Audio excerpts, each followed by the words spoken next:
experts from the primary source markets for the Caribbean and key industry stakeholders who will offer perspectives on policies, trends, and emerging developments shaping our tourism landscape in our region. In addition to illuminating current challenges and opportunities, our panel will endeavor to highlight exemplary, sustainable, and responsible tourism practices. So we're looking forward to this knowledge exchange from our regional partners so that we could better understand and respond to evolving market dynamics to contribute to Caribbean tourism competitiveness, sustainability, and of course, resilience. So our first session up this morning is Market and Industry Insights. And I want to extend a warm welcome to our panelists and our moderator, who I will introduce you to at this time, and then he will take over from there. This morning, our moderator for this panel is none other than Mr. Frank Comito.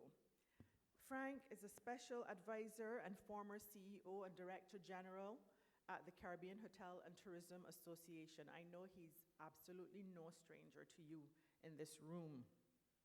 Frank has over 40 years of experience in economic development, organization management, government affairs, project management, workforce development, research, and also in providing business and investor support in the Bahamas, the United States, the United States Virgin Islands, and the Caribbean. And we see no other person fit to lead this panel this morning. So Frank and panelists, I invite you to the stage. Frank, I invite you to the podium. Ladies and gentlemen, let's welcome our presenters and moderator for our first session this morning.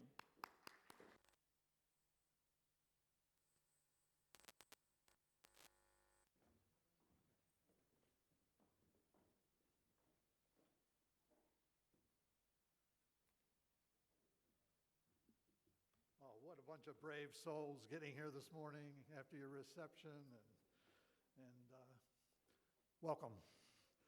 Good morning, and thank you to CTO for putting together an incredible wealth of information and insights for us yesterday. I found it invaluable.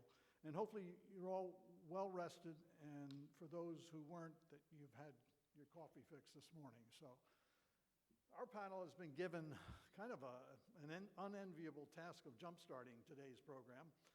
Before I begin with the panel, I'd like to start with a very short story and some brief comments about one of life's grandest creatures, the eagle. You may not be aware, but the eagle can live up to 70 years. But to reach this age, it must make a hard decision in its 40s, much like I had to do when I was about 40. Let me give you a little backdrop on the eagle. Its long and flexible talons can no longer, at 40, can no longer grab prey, which serves as food, and its long and sharp beak becomes bent with age. So then the eagle is left with only two options: die or go through a painful process of change which lasts about 150 days. The process requires that the eagle basically fly to a mountain, and the eagle knocks its beak against a rock until it plucks it out. Oh my gosh, that must be painful. After this, the eagle will wait for a new beak to grow back. When its talons grow back, the eagle starts plucking its old age feathers, and after 5 months, the eagle can take its flight of rebirth and lives for 30 more years. Isn't that fascinating? The moral of the story is, many times, in order to survive, we have to start a change process. We sometimes need to get rid of old memories, habits, and other past traditions. Only freed from past burdens, we can take advantage of the present. So I leave you with that brief insight. What's it?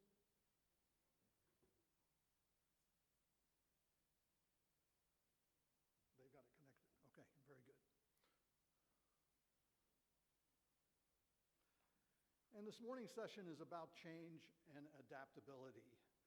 We've been asked to provide some market and industry insights about trends, policies, and initiatives which have and are occurring and forcing adaptation in order to survive and hopefully thrive in a rapidly changing environment. And while we're challenged unlike ever before as an industry and a region, there are examples which can and should give us a measure of hope that we can adapt and survive and indeed even thrive. We only need to look at the global pandemic, and we'll get some insights from that today from one of our panelists. By June 2020, most economists projected that it would take 4 to 8 years for the tourism industry globally and in the Caribbean to return to its pre-pandemic performance levels. The Caribbean proved them wrong, rebounding to a peak 2019 performance level at 90% within 2 years and 110% last year by 2023. Amazing, but not by chance. The Caribbean's untold and unknown story to many was that we rebounded so quickly because we adapted quickly. And we have years of experience to be able to do that with hurricanes and other kinds of crises, economic crises and other situations. And much of that was based upon lessons learned from the past and our commitments to collaboration and partnerships. Perhaps the most important partnership was established by Tourism and Health through CARFA, the Caribbean Public Health Agency, CTO, and CHTA in 2014 rather. So this morning's session is about adaptation. You will hear a mix of stories and perspectives from our panel about what they have done, what they are doing, how the customers are changing, and how through insights, adaptation, and determination to survive, much like the eagle, that we as an industry and region can continue to soar. Before we begin with our panel, I'd like to take a brief moment to recognize 2 outstanding business representatives who have been instrumental in getting us to this point of adaptation. Starting with CH, the Caribbean Hotel and Tourism Association's former CEO and Director General for 25 years, John Bell, who passed away on Saturday. Through John's leadership, the industry's private sector and CHTA recognized long ago that tourism development in the region was not just dependent on marketing tourism, but on our commitments to what makes us marketable, our product, our people, our places. John started our education foundation, which has trained and scholarshiped thousands of Caribbean nationals. He, along with others, started the seeds of industry's engagement in environmental matters. He was a mentor to me, and when we first met in 1986. God bless and rest his soul. The second individual who envisioned sustainability as an industry matter needing attention way back in 1998, along with his colleague Frank Ranieri, developer of Punta Cana in the Dominican Republic, is Grenada's own Sir Royston Hopkin, who was also president around that time of CHTA, then CHA. The 2 of them founded the Caribbean Alliance for Sustainable Tourism before any of us even understood what sustainability meant. Through their work, hundreds of Caribbean hotels were trained to put in place environmental management systems and to become more energy efficient. Today, CAST, under its chairman, Kyle Maas, a Jamaican hotelier who I think is in the audience here with us,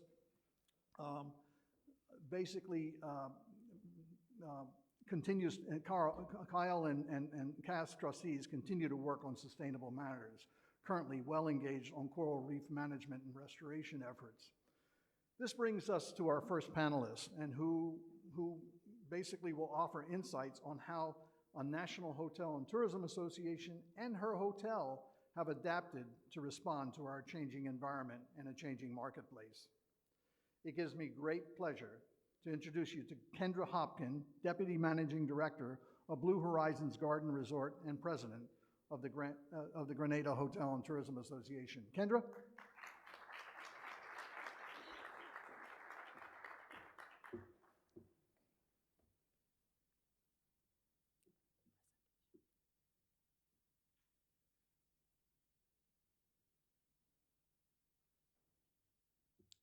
whilst I wait for the clicker.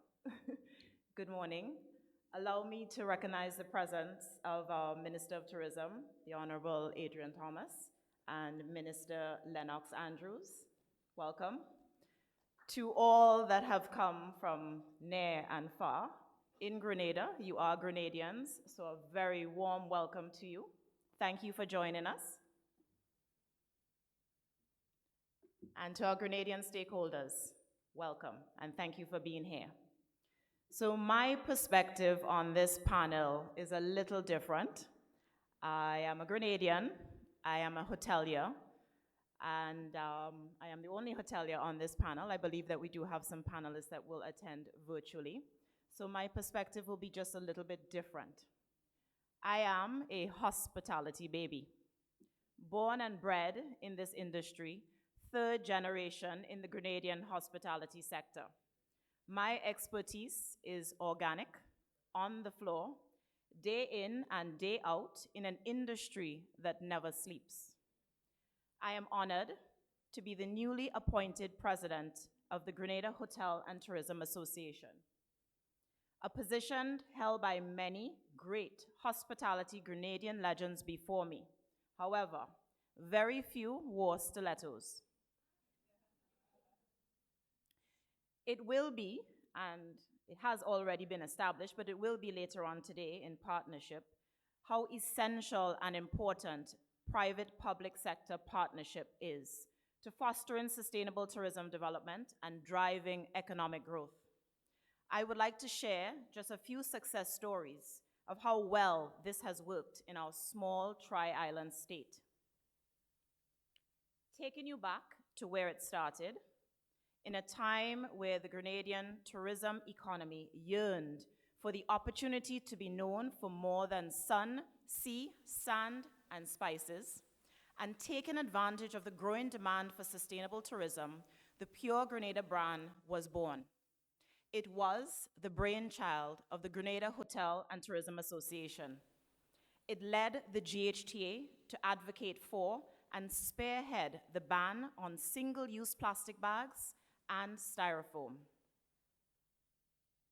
Working closely with the Ministries of Health and Tourism, the GHTA played a key role during the nation's Let's Talk Vax campaign, planning and enlisting the hotel sector and other key stakeholder volunteers on the successful vaccination drive, which included mobile community door-to-door testing and vaccinations. The GHTA's Tourism Enhancement Fund played key roles in the product and sector development, namely support in funding the initial stages of the underwater sculpture park, the sinking of 2 dive wrecks, Tyrrell Bay and the Anina, and the contribution of the country's only hyperbaric chamber. The GHTA also promotes legislation that supports sustainable practices, regulates unsustainable activities, and incentivizes sustainable development of the tourism industry and its linkages. Allow me to put back on my hotelier hat. Let's get this right. There we go. My family and I own and operate a 32 one-bedroom self-catering property here in the Grand Anse area, indigenous to Grenada for 45 years. Our sustainable journey took root approximately 20 years ago in 2003 with a property assessment by the Caribbean Hotel Environmental Management Initiative and the Caribbean Alliance for Sustainable Tourism, CAST. An environmental management system plan for monitoring, recording, and action plans was implemented in 2004. We were benchmarked by 2005. On February 18th, 2010, Blue Horizons received the prestigious Green Globe certification, and today we are proudly Green Globe Platinum certified. In 2011, thank you. In 2011, with the support of the Caribbean Renewable Energy Development Program, a joint program or project of CARICOM and GIZ, we were the beneficiaries of an energy audit. acting as a guiding principle, complemented with Green Globe standards, but with limited financial resources as a small indigenous property. We were committed, however, to minimizing our carbon footprint with our small efforts, big impact program, making informed, sustainable decisions yielding great benefits. Over the years, our guests are more than willing to partake in our sustainable initiatives. They understand the importance of turning off their air conditioning units when not in their rooms, to partake in our towel reuse program, to stay with us but adventure out in pure Grenada, from supporting the tax season tours, car rentals, island and water excursions, supermarkets, local transportation, external dining, vendors, and other varying service providers. Sustainability has never been a hard sell to our guests. They get it, they understand it, they support it. However, they continue to want more when they travel: an experience, a story, continuous ways to connect with the destination. It's the people they connect with the most. Hospitality is not hospitality without our people. Blue Horizons proudly employs 100% Grenadian talent. The Grenadian people, thank you. The Grenadian people, and by extension, the Caribbean people, are natural-born hospitality ambassadors. They are, to the very core, their nature, warm, welcoming, and hospitable. Our foundation is set in core values, our heritage, culture, and tradition.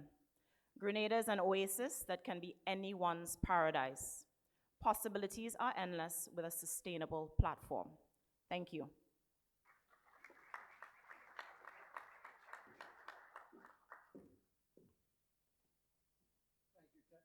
Thank you, Kendra. Those are great insights and heartfelt and really tells us that what you guys do is coming from the heart. We really appreciate it. Are we ready for the video presentation for Dr. Or is it, because she was in the next order?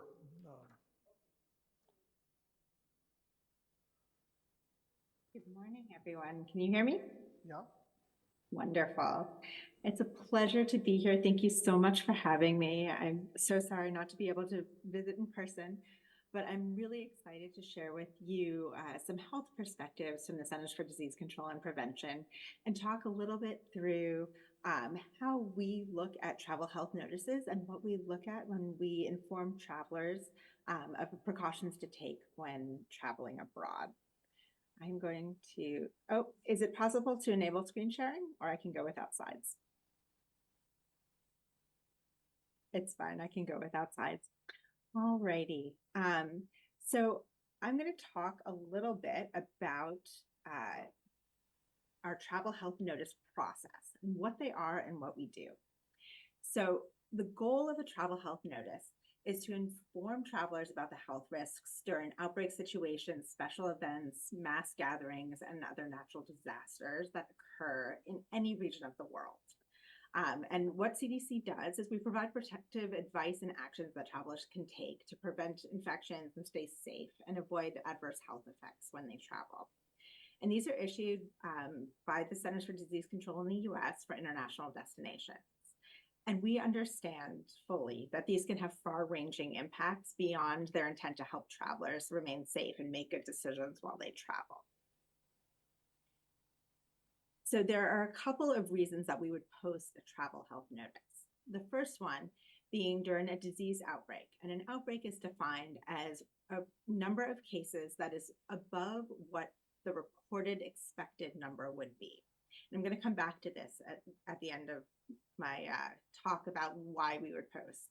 So again, the first is disease outbreaks, an outbreak defined as more than the expected number of cases of any specific disease or pathogen in a region. Another reason we would post is a sporadic event where a disease is detected in a place where it has not been detected before. So it is unexpected in that geographic location. And we saw this with Zika back in 2016.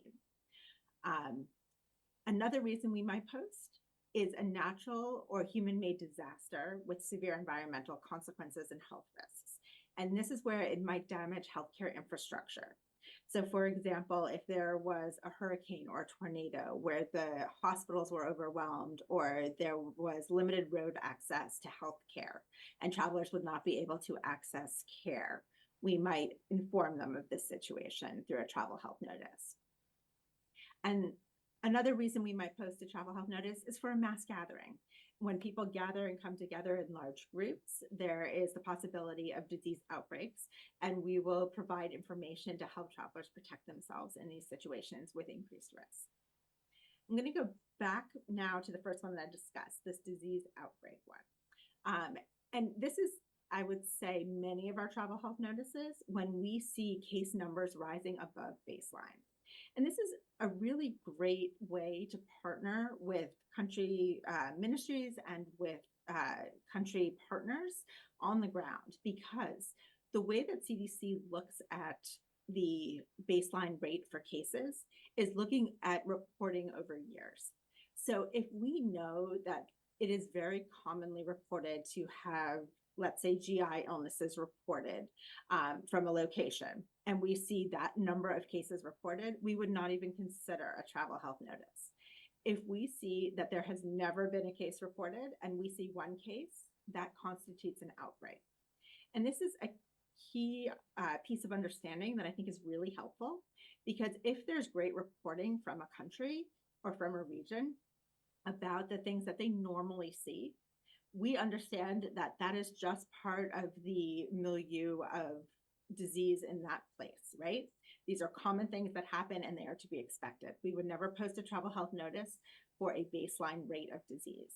But if no cases are reported and we see one case, that constitutes an outbreak. So reporting and partnership and understanding of what generally happens in an area is really important, because that establishes our baseline rate and prevents us from taking action for small numbers that might be normal for the location, but we just don't have data to support. And the data is another piece that is really important. We will only post a travel health notice based on publicly reported data. We work with our country offices. We work with subject matter experts within the Centers for Disease Control. We work with global partners to understand what's happening on the ground. And again, we also work with them to understand the baseline rates and what is above expected for these types of illnesses. When we decide to post a travel health notice for something that is out of the ordinary, be it a sporadic case of a new disease in a new area, or an outbreak that's above the expected number, or a disaster or mass gathering, there are a couple of different levels of travel health notices that we post. And it's very important to understand that the levels do not indicate severity, they indicate precaution. And this is an interesting concept and not well understood. So precaution-based levels mean a level 1 is do exactly what we say to do. We always tell people to be fully vaccinated with their routine vaccines. An example of this would be the measles vaccine. Measles can be a very severe or deadly illness, but it's always going to be a level 1 because we tell you that before you travel, you should be vaccinated. Fully vaccinated, you should be protected. Once you're vaccinated, we're not going to tell you to do anything else. So a measles notice would be a level 1 notice, even though the disease is severe. A level 2 notice is where we tell you to practice enhanced precautions. We're telling you to do something different than what we normally tell you to do when you go to a place. So an example for this would be Zika. So for Zika, we always tell you to practice arboviral protection. So we tell you to avoid mosquitoes, to wear long sleeves and long pants, to wear mosquito repellent. These are standard precautions we tell every traveler to take everywhere they go where there's vector-borne illness. So for Zika, we also added that pregnant women should take enhanced precautions, either not travel or take other actions to protect themselves and their pregnancies. So that's a level 2, not because of the severity of Zika, but because we're telling you to do something we don't normally tell you to do. A level 3 is where there are limited precautions that you can take, and we might tell you to reconsider travel, and these are rarely posted. A level 4 is a do not travel, And the pandemic was the first time that we posted a level 4. These are incredibly rare, and this is when there's just nothing that you can do. And we hope never to post a level 4 again. So I think that those are kind of the outline and the basis for our travel health notice system. There's also the removal of the travel health notices and when we would do that and why, which I think is very important because we update and remove travel health notices frequently.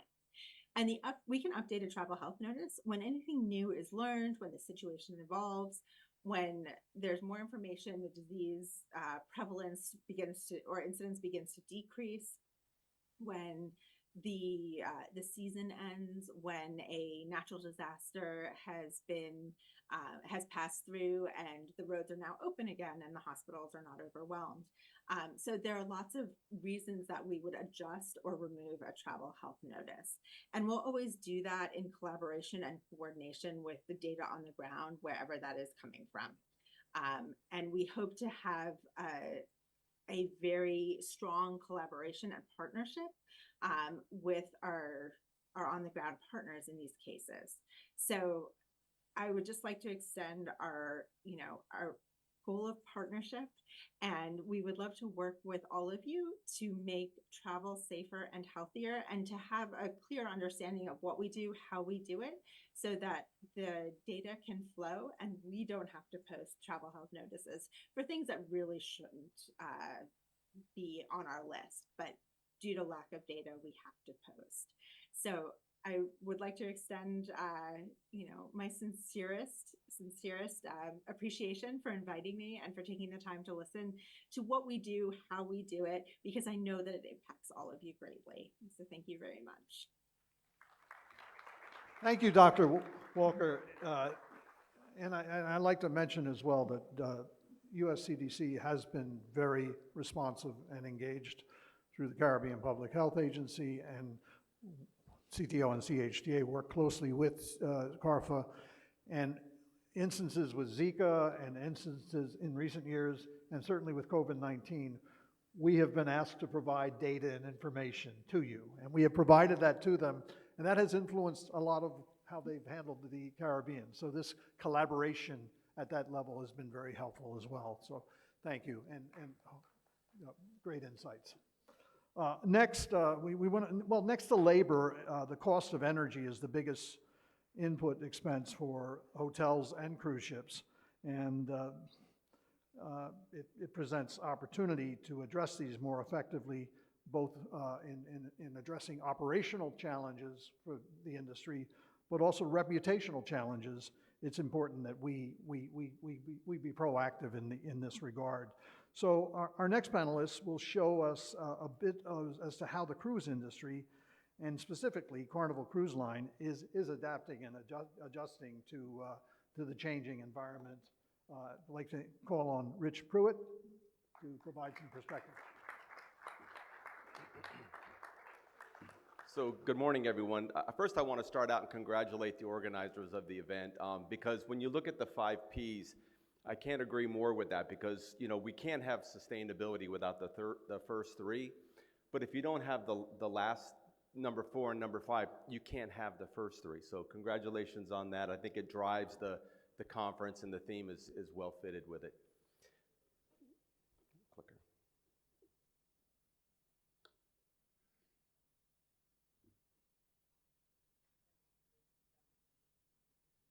Oh, thanks. I think this conference fits in very well with Carnival's 2030 goals and 2050 aspirations.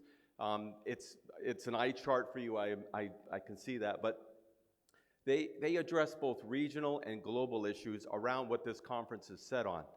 We have 6 action pillars, and I think that they address the 2 main topics that I'm going to cover today, and that is going to be decarbonization and wastewater treatment technologies and initiatives. So we have been a leader in sustainability, I believe, in the industry. I will say that when it comes to safety and security, environment, and medical, public health, et cetera, the industry really does not compete. I think it's too important. It's too important to our guests. It's too important to our companies to not look at that as an opportunity to partner and collaborate with everybody who can possibly help us get better in all of those areas. One way that we have been a leader, though, as a corporation, was that we launched the very first liquefied natural gas fueled ships. Right now, we have 11 in operation, and we have 2 more in order for our brand and potentially more for the corporation. Also, one way is that we look at shore power as a way of reducing our emissions, especially regionally, but also globally, with low emission power plants providing power to our ships when they're plugged in. Advanced air quality systems, that's our name for exhaust gas cleaning systems or scrubbers. Again, over 90% of our fleet have these scrubbers that allow us flexibility in the types of fuel that we burn. But it actually has a net reduction in carbon emissions and other kind of primary emissions, such as particulate and sulfur dioxide that you might not get from the compliant fuel. And I think the last one is something that I'm very, very proud of to say is that, you know, we're the one cruise line that has reduced our absolute carbon emissions since 2011 by about 11 to 12%, and that's despite having a 30% increase in capability. And that comes through a lot of initiatives, and I'll cover some of those. Again, I mentioned the liquefied natural gas. The emissions profile from an LNG fueled ship is outstanding. I do believe, and I'm in the corner that thinks that LNG is the best marine fuel that we have right now at this point in time. It is a bridging fuel, and it could possibly lead the way in the future for other types of fuels, other types of drop-in fuels, that by making the conversion to LNG with the tank systems and the fuel delivery systems and the bunkering infrastructure, that will be able to move forward when those fuels are available at scale. As you can see, there's 0 sulfur, so you don't get any particulates, you don't get sulfur dioxide. It's basically Tier 3 compliant without any kind of after treatment. And there's up to 20% reduction in carbon emissions if you look at tank to wake. And I took this picture myself when I was underway on the Mardi Gras, and the only thing that you see coming out of the stack is just the heat wave, the heat waves. I have 5 minutes, so I have to go very quickly, but I will be happy to take your questions after, and I'll be around the conference all day. So energy efficiency is good for business, and it's good for the environment. So we've done many different things to make that happen, and that's by improving the hydrodynamic profile of our ships, including recently starting with air lubrication systems. We've done alternative fuel trials on ships throughout Europe and the United States.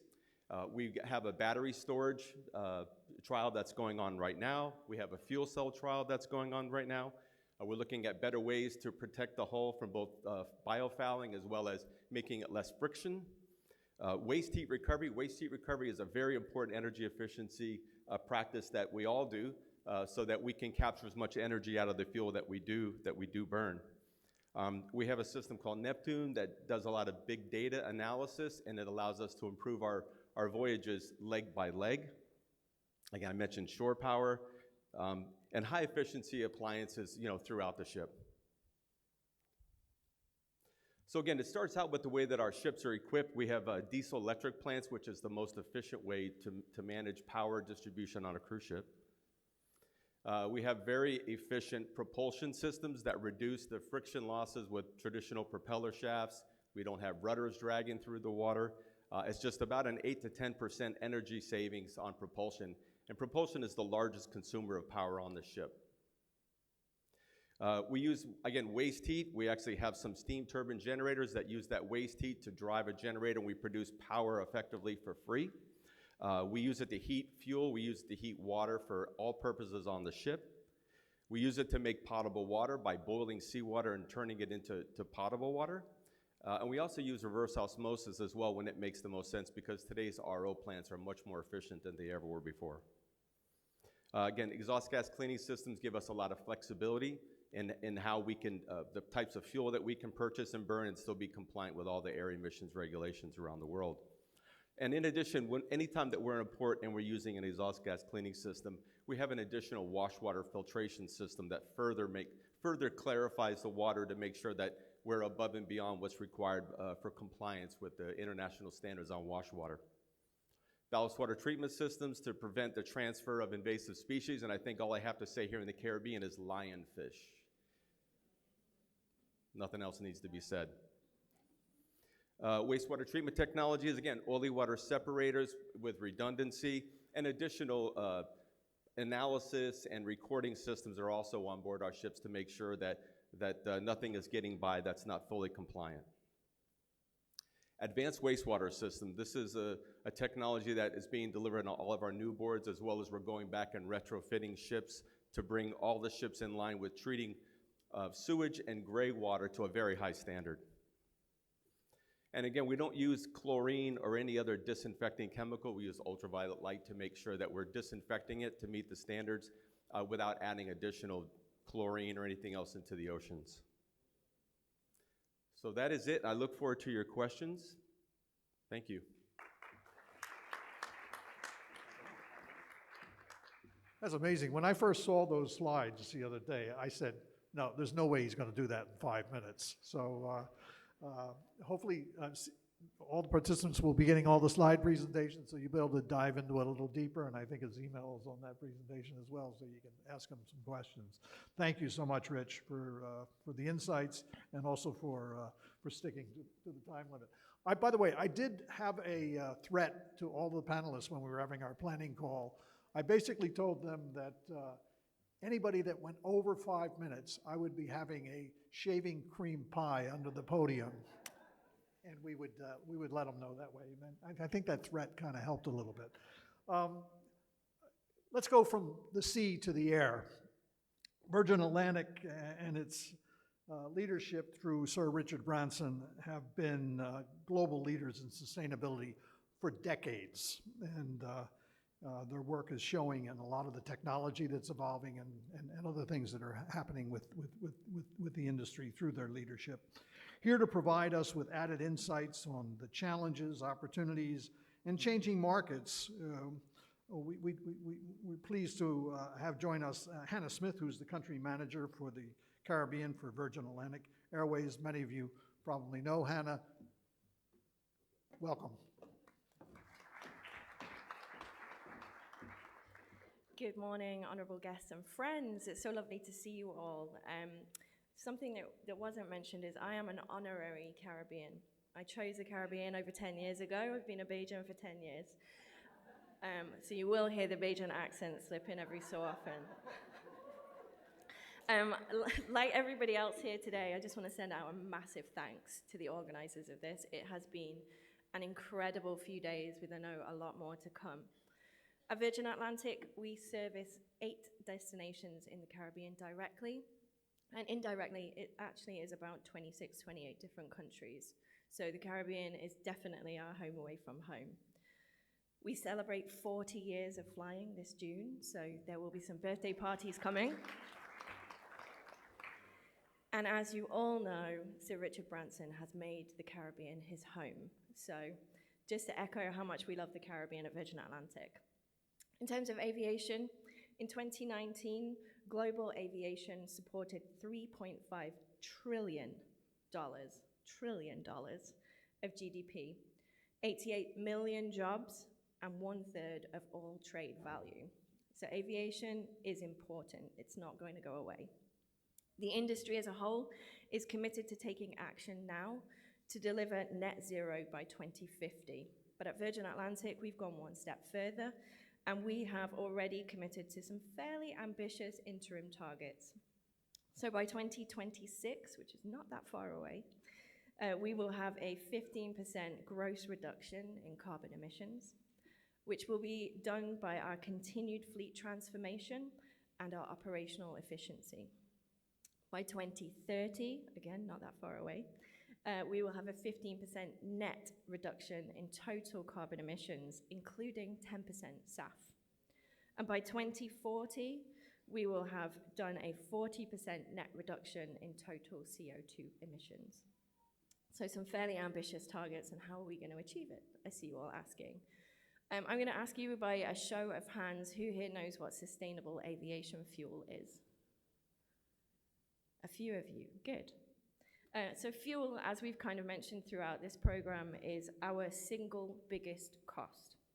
And it accounts for about over 90% of all of our carbon emissions.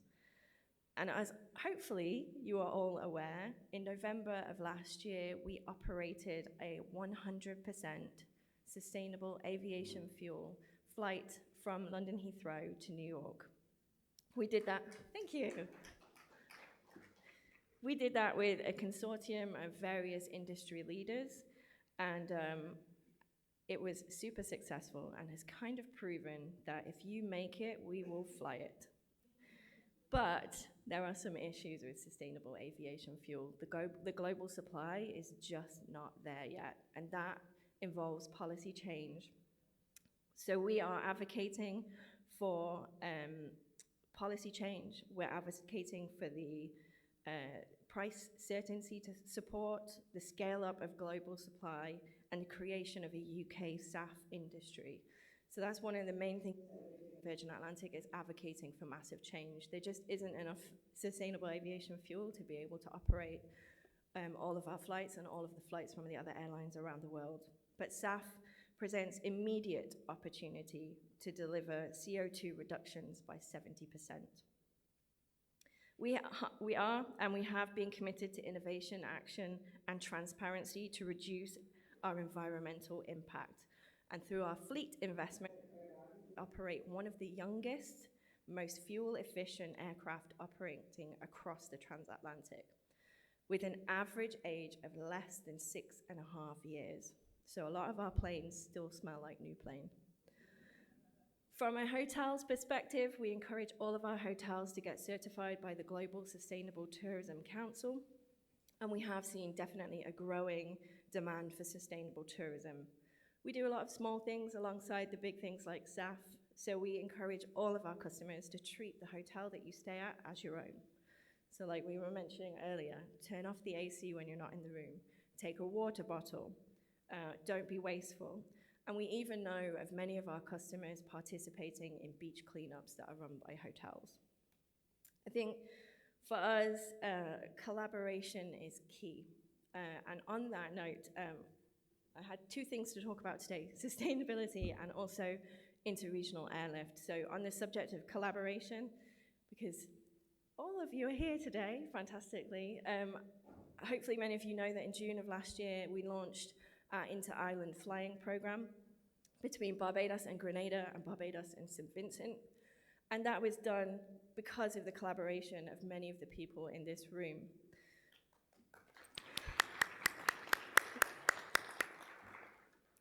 We collaborated with several governments we basically recognized that there was still a lack in interregional travel. We have our wide-bodied aircrafts traveling between Barbados and Grenada and Barbados and St. Vincent and backwards anyway. We have empty seats to fill, so thanks to many of the people in this room, we have been serving the Caribbean on an interregional basis. Just to give you some top-level numbers, in general, in 2023, we brought nearly 450,000 passengers to the Caribbean. Nearly 200,000 to Barbados, and we are the largest single carrier to Barbados and one of the largest carriers to the Caribbean. Thank you very much for your time. Thank you, Hannah, and no pie for you either today. Wow, that sustainable aviation fuel matter, it just hit me. I never realized that. That's tremendous. We need to talk more about, from a policy point of view, what actually needs to happen around that. Continuing into the UK somewhat, from Virgin Atlantic to the Association of British Travel Advisors. We're pleased to have our next presenter via video will be Carol Rose, who's the head of sustainability for ABTA. Carol?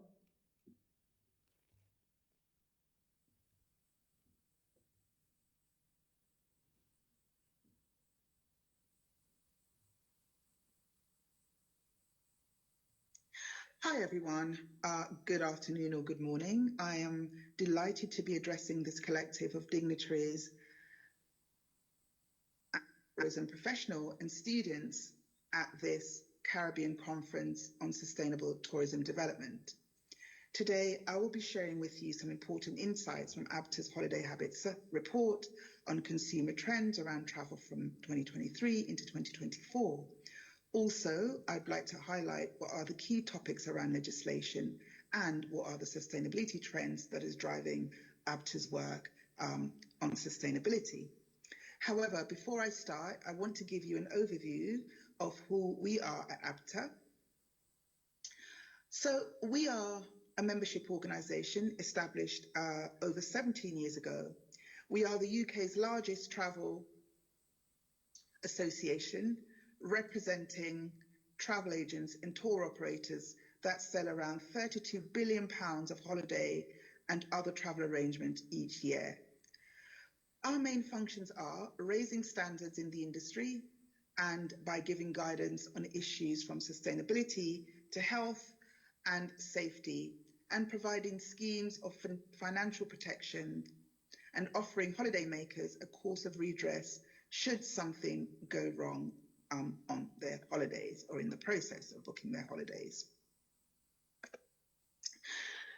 One of the areas that I won't have time to go through the whole holiday habits research because I don't think I've got much time on this presentation, but one area that I think is relevant and pertinent to the Caribbean is where people plan to reduce their spending in this global cost of living crisis.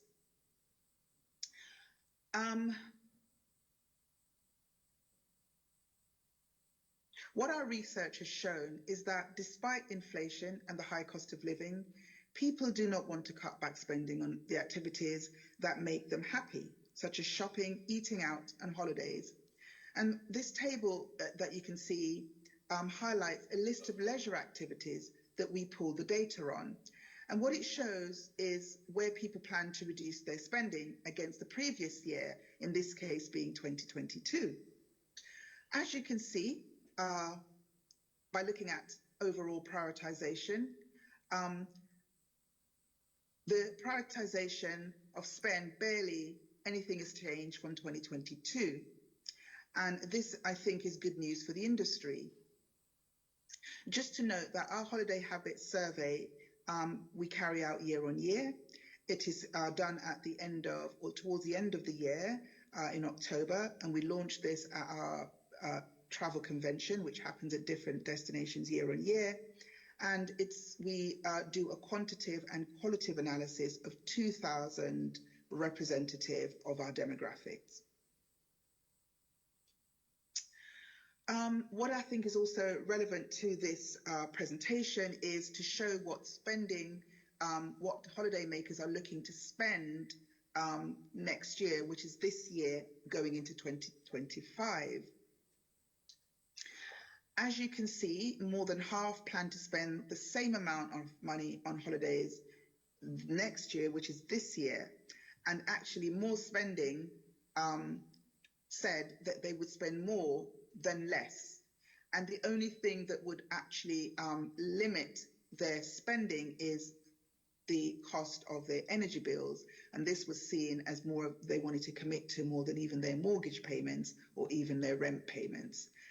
So it's quite good news, I think, in the midst of a global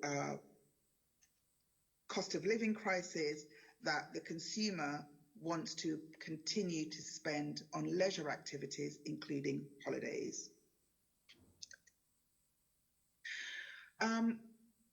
We decided for the last holiday habits research that we wanted to take a deeper dive into the research to see whether any new data was being flagged up. And we found some interesting data around what we call Generation T. So Generation T stands for Generation Travel or Generation Tourism, if you would prefer. And they stood out because they showed a strong propensity to travel, and with different focuses and interests towards holidays that was different from the average consumer. In the next slide, I'm going to show you the likelihood of travel for Generation T, where they want to go, the length of the holiday that they would take, and their potential spending power. And just to further qualify that Generation T encompasses the 18 to 24-year-old demographic.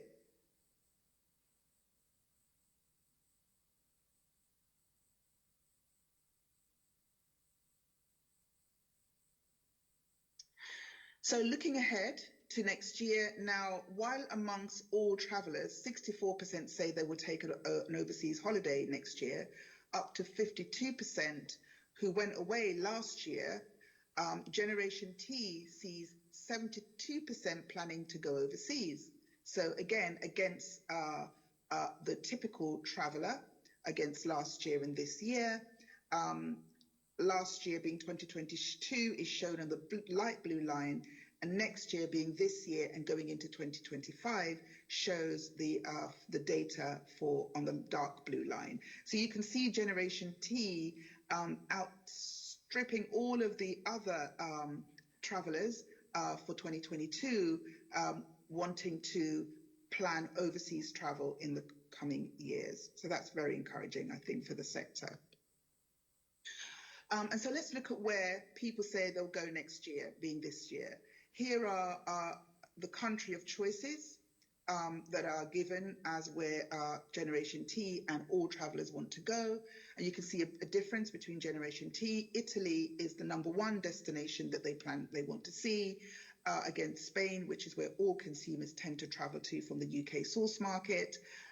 France has come up as being very strong, and the USA. For Generation T against all consumers. What I think is quite encouraging, although the Caribbean has not been reflected in this top 10 destinations, we know that the UK is one of the leading source markets for the Caribbean, but be encouraged that overseas travel has not been affected because of the cost of living crisis. Another area that I think is pertinent to this presentation and to the audience is that year-round travel and overseas travel, how does that look? So we measured the most popular seasons for travel overseas, and our research shows that in the months ahead, 2024 now and into 2025, people are telling us that they plan to travel overseas pretty much throughout the year. Autumn is nearly as popular as summer, and so is spring. And I think this shows some indication that perhaps the summer holiday period might not be as popular going forward. And so spring and autumn seem to be seasons where people are prepared to travel. And this actually is on trend with the demographics that we were seeing, or the figures that we were seeing pre-pandemic.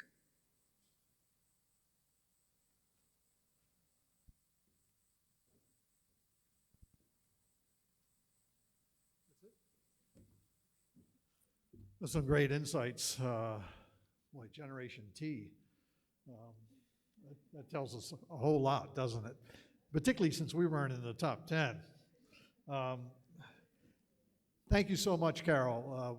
I don't know if she can hear us, but that was some really great and valuable insights. You went a little bit over, so I'm going to be asking Hannah if she can give me a ticket to the UK to go put a pie in her face. I think it's only warranted. At this point, we've got to wrap up, and I wish we had a whole lot of time for dialogue, but all good stuff that we heard. More needs to be done regardless.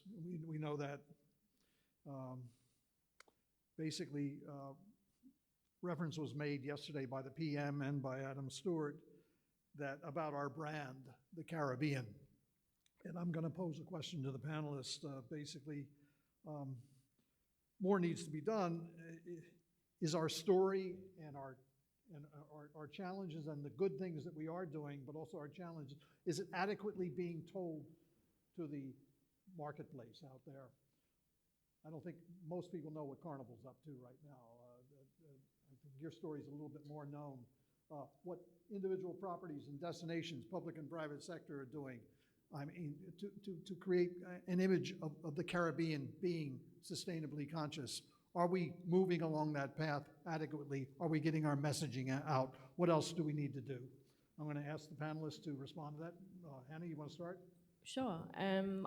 I think in general, like you touched on, the bigger brands are doing great work, but I also think the governments are doing amazing work. So people like Prime Minister Mia Mottley, who goes on the global stage and talks about how the Caribbean contributes least to global warming, but yet is impacted the most. So I think the governments are doing a great job of really shouting about how global warming impacts us here and the things that are being done in a sustainable manner to change that.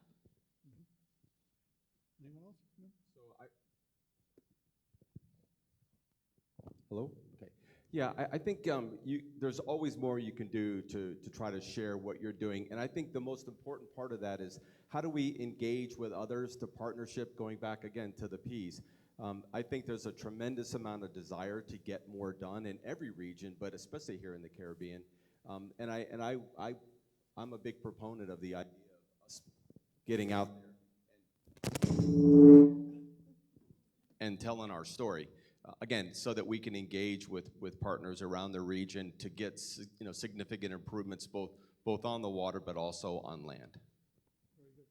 Kendra? Okay, from a Grenadian perspective and just being in the industry as a young and upcoming Grenadian, I have seen tourism boards and where we have come from. And I do have to commend the Grenada Tourism Authority and our Ministry of Tourism for bringing huge awareness and visibility to our small island nation in regards to tourism, taking sustainability forward and using it in the Pure Grenada brand by rebranding the country and who we are and putting it out there. They have done a fantastic job. This small dot at the end of the Caribbean archipelago to bring us forward, to give us a louder voice. So I do have to commend them on their commitments, as well as the strong collaboration between private and public sector at this time, also assisting and aiding and putting us on the map. Very good. We have time for one question from the audience. Anybody? We're glad to take it. Yes, the lady from the World Bank. Thanks so much to all the panelists. Really fantastic presentations this morning. I'd like to ask, and any of you can answer, perhaps all of you will. I think it's so important that we've heard a lot yesterday about the sustainability of tourism and investing in the planet. So some of the presenters, you've talked a lot about sustainability in your operations. Can you mention maybe one thing that you're doing to ensure that financing is going back to protect the asset on which tourism depends in the Caribbean? Thank you. Okay. Anyone want to take a stab at that? I'll try. Again, my family property, small property, and the initiatives that we're doing, and one of our main best practices is our energy conservation and what we have done with that. So utilizing our sustainability journey in using the programs that we have, especially in regards to energy, we have been able to save, bottom line, revenue, right? So as a small property with limited resources, we have utilized we use the energy audit, yes, as our foundation, but then implemented several initiatives that saved our operation. And in doing so, we were now able to support the local communities, put more effort and energies back into the communities, into our talent, into our staff, whether it be training, and again, supporting the community. So we have used our sustainable journey to assist us in our operation, yes, breaking down those costs, high cost of energy, and being able now to put that back into community. Okay. Allison, I think you're out there somewhere in cyberspace. Do you want to chime in with that comment on that? Sure. I think the sustainability piece is so important in the health sphere as well. And we are looking at the changing climate and impact in disease rates in different places. And again, really pushing forward on collaboration to mitigate the impact of those changes. I know, and I can't say that it's caused by climate change at this time, but we are seeing the spread of arboviral diseases, mosquitoes that didn't used to live in a lot of places, and diseases that and vector-borne diseases that weren't prevalent in those places, that are popping up and establishing themselves in cooler climates and at rates that are higher than we've seen before. So I think that as we look at sustainability moving forward and the impact that everyone, large and small, in every sector can have, in the health sector, we see that having a great impact on mitigation of health risks in these communities as well. So we're really excited to partner moving forward. Very good. One final comment on that question as well, before we close up. Leveraging our resources is absolutely critical. Kendra and their property could not have done what they've done without drawing on leveraged resources. And those resources, by and large, came from CTO and CHTA. And CATO and CHTA was able to get those resources through our cooperation and work with multilateral organizations like the Inter-American Development Bank, the World Bank, the EU, the OAS. I mean, all of these organizations play a key role in helping us to leverage our resources so we can get down to the grassroots in many ways, because that's where the challenges, many of the challenges exist, and they don't have the resources and the know-how. And that's where we can effectively be more impactful. Thank you so much. Thank you to our great panelists as well.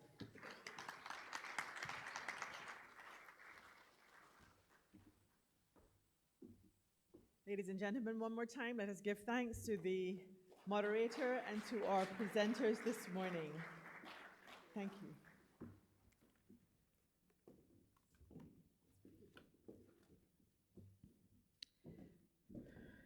So we move along in our program this morning, and we have the distinct honor of welcoming a number of ministers from the government of Grenada to join us in a ministerial roundtable.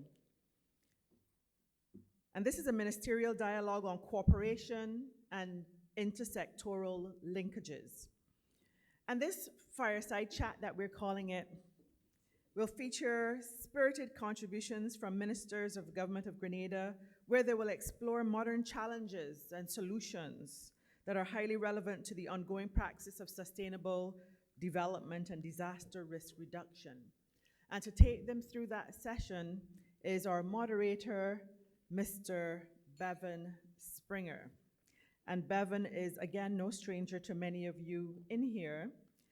Bevan is the president of Marketplace Excellence, a global multicultural, multilingual company specializing in public relations, marketing, and media services. And he's also the president of Caribbean Media Exchange.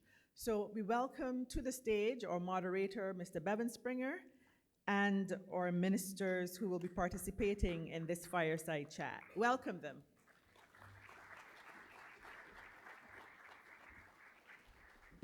Good morning, good morning. How's everybody doing? The Isle of Spice, where everything's nice. That's what the PM said yesterday, right? Who is from Barbados in the room? Barbados represented. Jamaica. Grenada is here. Guyana. St. Lucia. Curacao. I see a hand in there. You say, what happened with we? Antigua and Barbuda.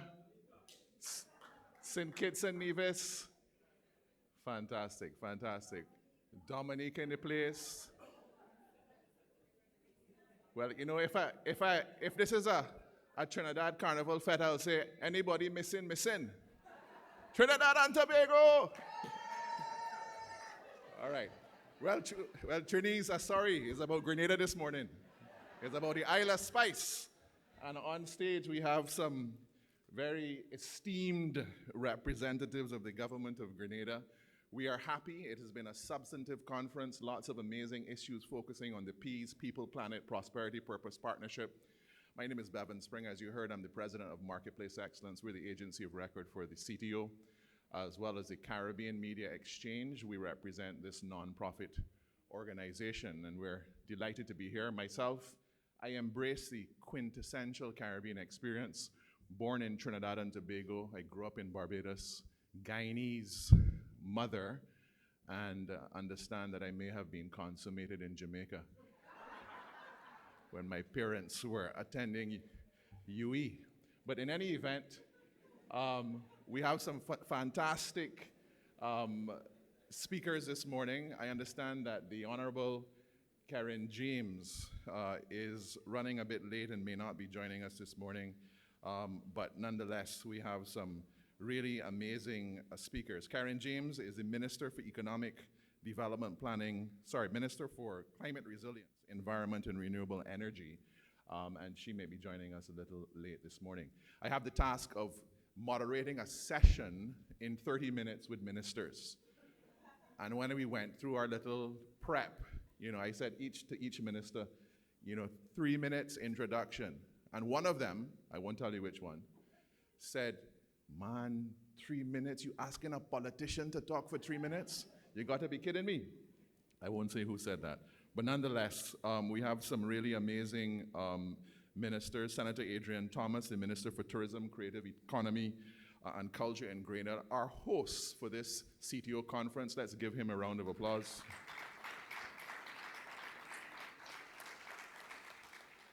The man who made it happen. When he was Minister of Tourism, we heard the Secretary General and we heard the CEO from the Grenada Tourism Authority talk about the importance of his leadership when he was Minister of Tourism. We are obviously talking about the Honorable Lennox Andrews, who's Minister for Economic Development, Planning, Agriculture, and Lands. And focused on the future generation, as well as sports, tourism, linkages, is Senator the Honorable Jonathan Lacrette, Grenada's Minister of Tourism and Sports. Let's welcome him. There is a PowerPoint circling around, but I've asked the ministers, let's keep this interactive. If we need to go to the PowerPoint, fine, but let's get the audience involved. Let's have a conversation, a dialogue focused on solutions. We've looked at some of the challenges facing sustainable tourism. We are looking at solutions, and but we want to have a conversation. We want to get you guys involved early o'clock as it relates to this particular dialogue. So I'm going to start off, first of all, Minister Thomas, and ask you, and you have 3 minutes. Feel free, if you need me to move the slides, we will. Otherwise, we're going to abandon them. But feel free to share your thoughts on the vision for sustainable tourism development in the Spice Isle. Thank you very much, and I would not remove the cap of being a politician. Good morning, ladies and gentlemen. Good morning, ladies and gentlemen. You had to have some spice last night in the vendor's market, right? I saw the guys crowding around the cow heel soup, so they feel good. Ladies and gentlemen, we're going to be brief. Basically, the Ministry of Tourism, we have a vision for the tourist industry in Grenada. We have a vision that synchronizes well with the Caribbean vision in regards to sustainable tourism, and we want to lead the way. Our objective here this morning is to share an insight into the multi-sectoral linkages with sustainable tourism, focusing on agriculture and sports. But we also, what we'll be dealing with this morning are those two subject matters. But we also have culture. Our cultural heritage is very important in Grenada. And we're going to highlight some of the major players in that regard. The tourism sector is very important in Grenada. And the economists will tell you that it contributes 40.5% to the GDP. And then if there are anybody from SGU in the room here, they will say, well, we have a 25% inside it too. So when you add that together, we get 65%. So I say no more. Yeah, thank you. I'll make a round of applause now. Politicians like that. I say no more in regards to the contribution that it has been making to the economy. It is a very important sector in Grenada because of the rippling effect that it has on the economy. Yes, sometimes when you talk about tourism, comes across as though you're talking about hotel and restaurants and so on and so forth. But the farmers, the fisher folk, the sportsmen, you name it, they are all feeling the impact of tourism. And therefore, when we say in Grenada, tourism is everybody's business, in fact, we do mean it. And they are all part and parcel of this important sector. So, sustainable tourism, we believe, involves responsible travel to natural areas that conserves the environment, sustains the well-being of local people, and facilitates economic growth. I stop here, and we will interact as we go along. Thank you very much. Thank you, Minister. I'm going to turn to Minister Andrews in the context of these linkages. It's everybody's business. We heard yesterday that perhaps we need to have a greater inclusive approach as it relates to farmers, fisher folk, other stakeholders in the industry. Tell us a little bit about the nexus between tourism and agriculture and how important this is to you as the minister who has this responsibility. So thank you very much indeed, and a very pleasant good morning to everybody. I want to say a special good morning to all the ministers from the other islands. The minister from Tobago, from Turks and Caicos, from St. Lucia, from St. Vincent and the Grenadines, and of course, special good morning to Petra and our dear CTO, Ms. Regis. Special good morning to you. So, oh, I see my good friend here, Adrian. Morning, my brother. Yeah, great. So let's look at it this way, and let's start with a definition of tourism, which I think will provide an answer for the question. And that definition is tourism is making available to others what we have that they don't have. So we make available to others what we have that they don't have. So that when they come to our shows, when they visit our island, they see something new, something different, they get a new experience, yeah? And therefore, because it is what we have, then as a people, we all must benefit. And therefore, looking at the P's, for me, the important part of the P's is the prosperity. Yeah, the people got to prosper from tourism activities. And the question is how to ensure that the people prosper. Well, the linkage that we all speak about between tourism and the other sectors of the economy is well established. Good. In fact, the economists would say tourism contributes 10%, 8% to our GDP. Really and truly, if there was a proper scientific statistical methodology, the numbers would be a lot higher. Because what we do know is that we only take hotels and restaurants, value added, as that contribution of tourism to GDP. But for us to prosper, I mean, that prosperity has to pervade the whole society. It has to protrude and pervade the whole society. So the prosperity has to be shared. And in that regard, we have to find a way to socialize tourism. Socialize tourism. How to take tourism on the ground.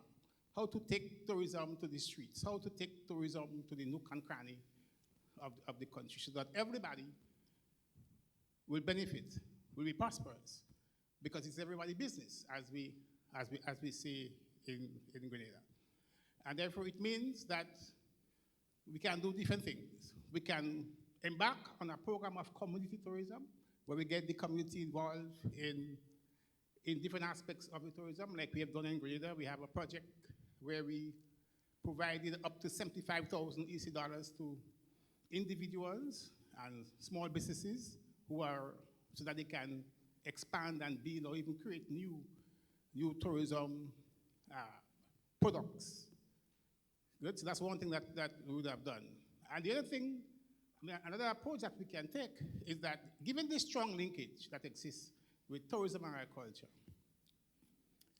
the ideal thing is that the majority of what the tourists consume at the hotels, at the restaurants, or in the streets, they all should come from our own agriculture. And the question is, how can this be done? So one approach could be that the tourists, not the tourists, sorry, the hotels, establish contracts with our farmers. You establish contract with our farmers to produce a particular product. It could be yam, dashing tanya, sweet potato. It could be eggs. It could be flowers. Because there is a view that for agriculture to work, two things must happen. One is that the farmer must have a good price for his commodity, and two, he must have a ready market. And I think tourism can play that role very well through contracts. Through contracts, tourism can give the farmer a ready market for his product and a good price for his product. And if he gets that, then it means that he will go out and work and produce. But also, the hoteliers and the tourism needs to provide more support as well to the farmers. They help with his inputs, so you could get the kind of quality output that you want. But more than that, there's absolutely no reason why the hoteliers cannot be farmers. They can have their own estates, employ their own workers, and produce the agricultural products that they need to feed the hoteliers, the tourists. So when the tourists come, they get the mango that comes straight from Spice Island farm, yeah? Or they get the chocolate that comes straight from Spice Island farm, Spice Island Beach Resort farm. So Spice Island Beach Resort has a farm somewhere in the countryside. It produces yam, dashing tanya, sweet potato, cabbage, carrot, lettuce, sheep, goat, rabbit, and all that it supplies to the industry, to the hotels, so that when the farmers, when the hoteliers come, and when the tourists come, they eat local. And in that way, that linkage between the agriculture sector and the tourism industry is strengthened, and the prosperity which we want to achieve is spread and enjoyed by all. So I will stop here for the time being. Thank you, Minister. If you have any questions, feel free to raise your hands. We have a roving microphone going around. Any questions, feel free to jump in on the conversation here. Isn't this happening already though, Minister? I mean, what you're saying obviously makes sense, and one would think that these linkages are taking place, that there are contracts with farmers, that we're getting fresh local foods on the hotel menus, etc. Are you saying that it's not happening, or more of it needs to happen? Some of it is happening, yes, and more of it is happening. And it has to be, if I may say, more institutionalized and more recognized and known. And this must be seen as the way to go, the way to do things between the tourism and the agricultural sector. Okay, so more, it needs to be recognized. You talked about socializing tourism. And this is for any of the panelists, does tourism have a public relations issue then?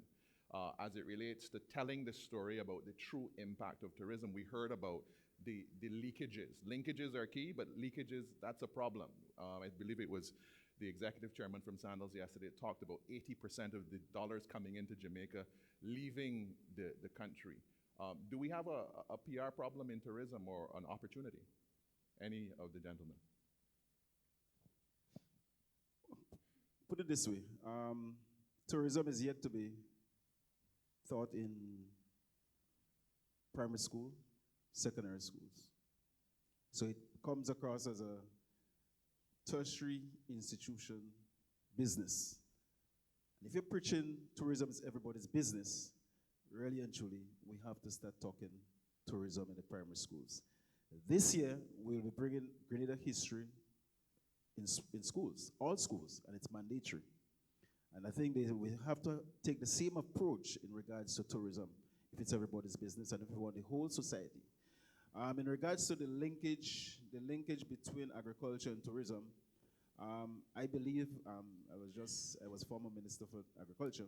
I think we have a lot of work to do with the farmers in regards to the discipline, in regards to the output, the timely output, Agriculture cannot be on a seasonal basis in going forward because people have to eat every single day. So we cannot have farmers depending on rain to grow crops. And really and truly, in the dry season, when the tourists are here in Grenada, it means that some of the farmers will be shut down. So irrigation has a crucial role to play.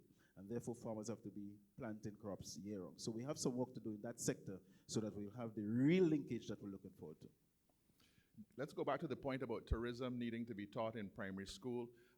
When we look around our Caribbean audience here, is tourism being taught in your primary schools? Raise a hand if in your country it's being taught. I see Curacao. I see, what country is this? Nevis. I see Nevis. I see Tobago hand here. So we have a challenge here as it relates to, do we agree, everyone, that tourism should be taught in the primary school? Yeah, overwhelmingly, show of hands, who agrees tourism should be taught in the primary school? Okay, so that's a challenge that we have to fix. Good point, Minister. Let's move to a natural segue. We have a question. I hope Mike is coming to you. Mike is coming to you. Petra Roach, CEO of the Grenada Tourism Authority. I was going to say that upstairs at the minute, we have several kids from the age of 8 to 16 who are going to be showing some, what do you call it, some presentations that they've done, which are absolutely outstanding. So we would invite everyone to go upstairs to the St. Andrew's room afterwards. Fantastic, excellent. Let's give Grenada a round of applause for what they're doing with the youth. Any other questions or comments at this stage? Okay, let's now welcome Senator, the Honorable Kerryne James. She's actually Minister, not Senator. Just gave you a little portfolio. Thank you for joining us. She is the Minister for Climate Resilience, Environment, as well as Renewable Energy. Let's give her a round of applause. So we're talking all kinds of amazing issues here. Tourism being taught in primary schools. I think this is a natural segue to the Minister for Youth and Sports, the Honorable Jonathan Lacrette.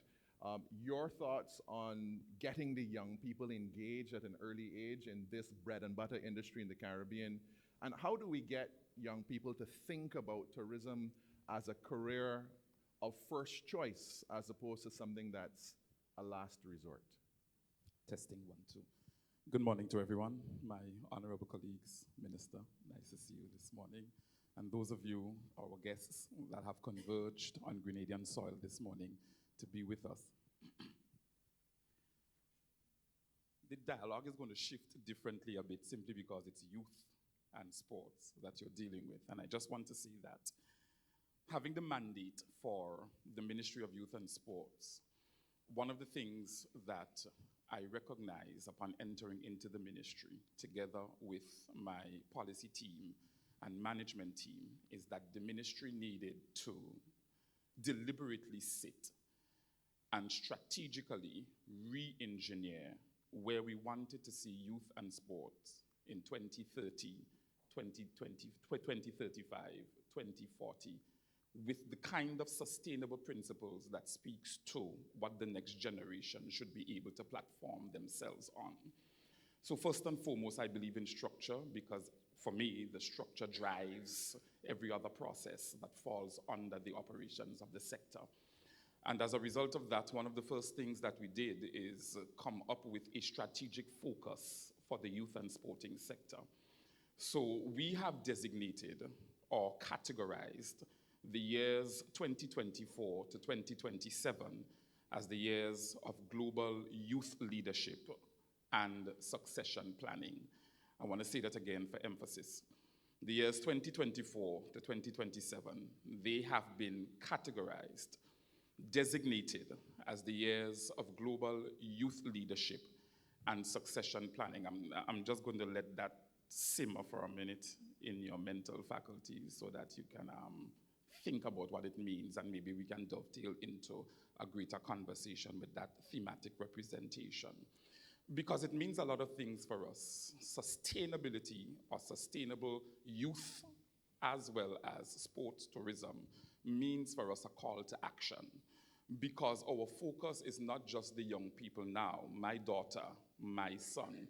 what kind of sustainable youth industry or youth sector, sport industry, sports sector will they meet that they will be able to be a part of from a sustainable perspective. So I can definitely give further explanation as to what the thematic representation means for us as a youth and sporting sector. But we are definitely doing some exciting things. For example, the introduction of rugby. Rugby in the Caribbean. Some countries may say, nah, that's not for us.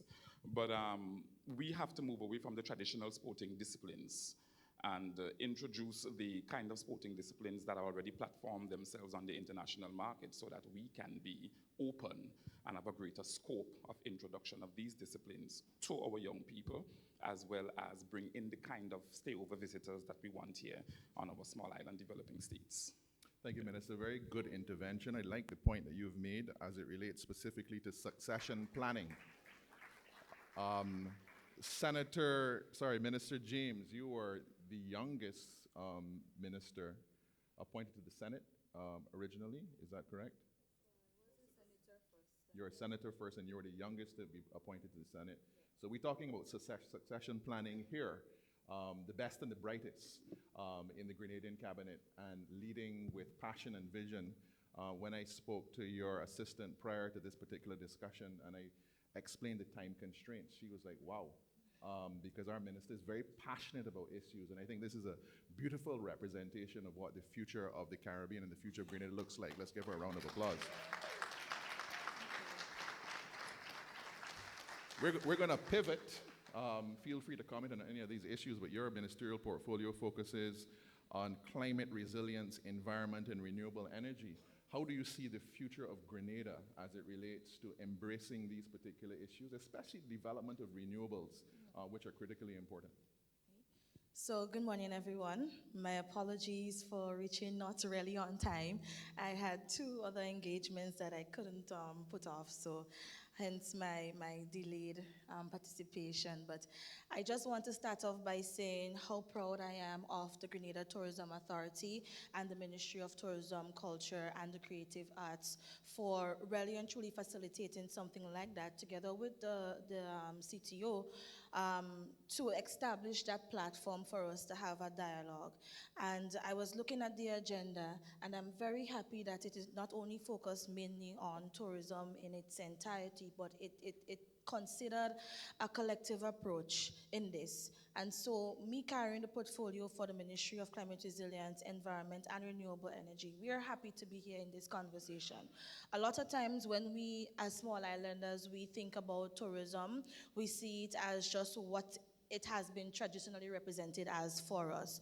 Not necessarily so as to how does renewable energy play in it, how does environment through biodiversity conservation, environmental preservation of some of our species and all of that play in it, right? How does agriculture play in it? What contribution sports tourism or sports on a whole has in it? And I recall when I first got my portfolio, I felt as though I was not academically qualified, one, and I didn't have the experience. And I remember 16 days with this portfolio, I went into my first panel, and when you saw the faces of everybody who is there, they either doctor this, doctor that, and they are more matured. I wouldn't say older, but they are more mature than I am. And so, you know, coming from a place that is just a dot on the map, but we have made so much strides in tourism, in sports, in education, and you know, to be in a place to have that platform and to speak. I am a living example of what it means to continue to persevere and continue to ensure that you make the commitment. And if it's one thing that I can do before doing justice to your question, is to motivate every young woman that is present here today, whether you are directly involved in the tourism industry, whether you think climate change is something that you should really and truly lend your voice for or lend your voice towards, don't be afraid to do that. Don't be afraid to speak out. Don't be afraid to lobby, even when you may think that you don't have any other person that look like you in the arena. And so, with me having that mandate, we take sustainability very seriously in our ministry. And so, one of the things that we believe that we can do justice to in Grenada and for small island developing states is to ensure that our energy security and that energy cost is reduced significantly for those who are in the manufacturing, small businesses, small enterprises areas, right? We have taken on quite a number of initiatives in the ministry. We have really and truly took a collective and a collaborative approach. I always tell my cabinet colleagues that we are here to mainstream climate change, mainstream renewable energy, and for them to understand.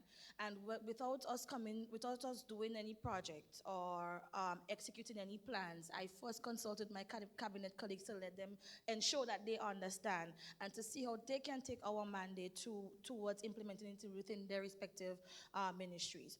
So for renewable energy, we currently have 2 projects ongoing now.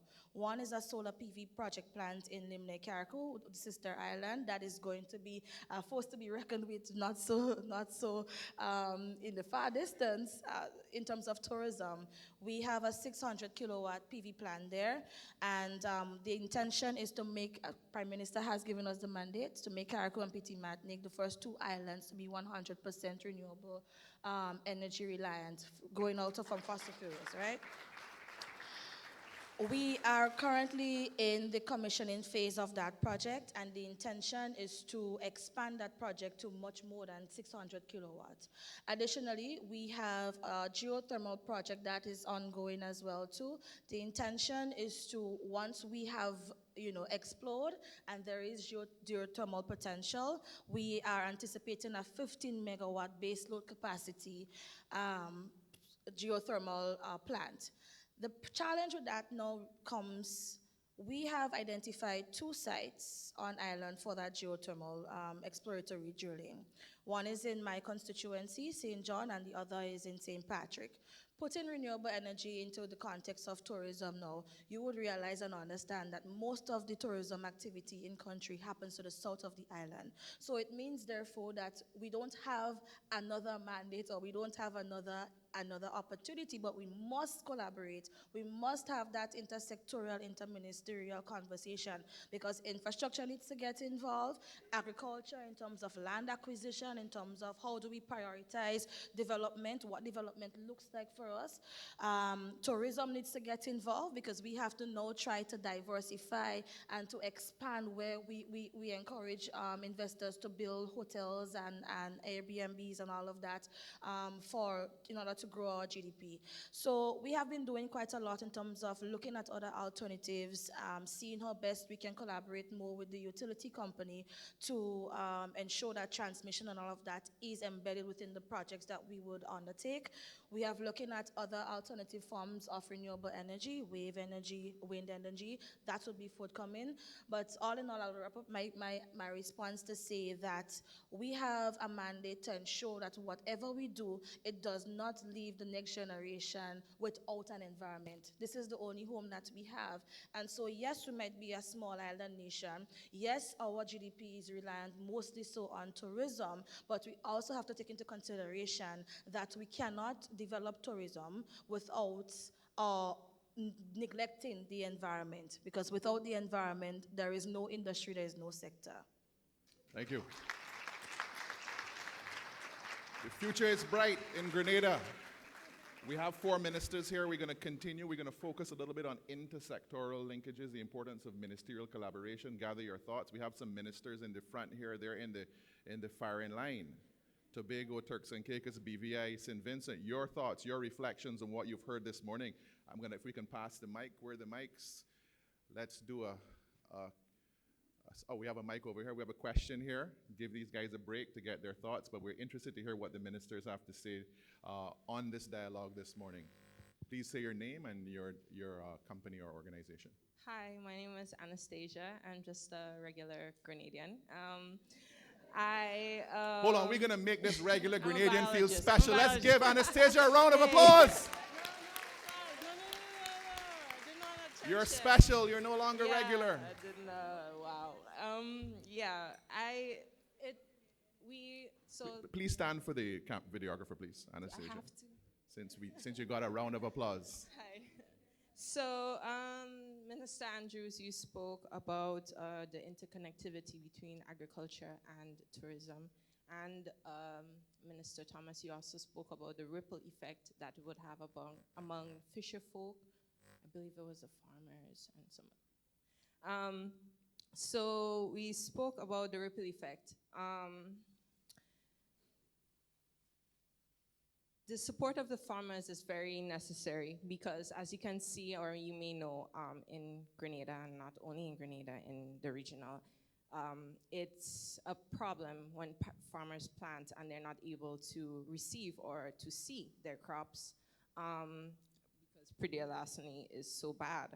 As we see the rise in, it's hard to live, it's a rise in a cost of living. We saw that in Mrs. Rose's presentation where Generation T has a propensity to travel, but we also saw that everybody is feeling the cost of living. It's getting harder to live every day. So just wanted to find out, how are we poaching veterinarians? How are we poaching biologists, botanists, marine biologists, people that pass through the system here at SGU? We also have Grenadians in UE, in Trinidad, as well as Barbados, Mona. We have so many Grenadians in our diaspora. How do we plan to maim the diaspora? Because they obviously want to come back. They're tired. They want to come back home. As well as Minister James, you spoke about the geothermal potential. And we also heard from Mr. Pruitt's presentation that there's waste heat. And for the combatants of the waste heat, the carbon emissions that are not even gonna projected, but the ones that are current now from those vehicles that are 99 and older, who are producing that dirty carbon. And then in 2030, we're gonna have projected 1 degree, like 1 degree exponential when it's gonna get hotter. In 2023, we already seen that the place has been hot. We feeling hot. I'll know, you know what I'm saying? So how do we maim the diaspora, not only from a Grenadian standpoint, but from a Barbados standpoint, from a regional standpoint? How do we, our own people, how do we get them back here to help? Any of you? So, thanks for the question. So thanks for the question. But let me say this, I got some strange views on this thing. I'm of the opinion that you don't have to be in Grenada to contribute to the economy of Grenada. You could be anywhere in the world and you can contribute to the economy of Grenada. So I do believe, for example, that our embassies abroad can play a much greater role in the economy.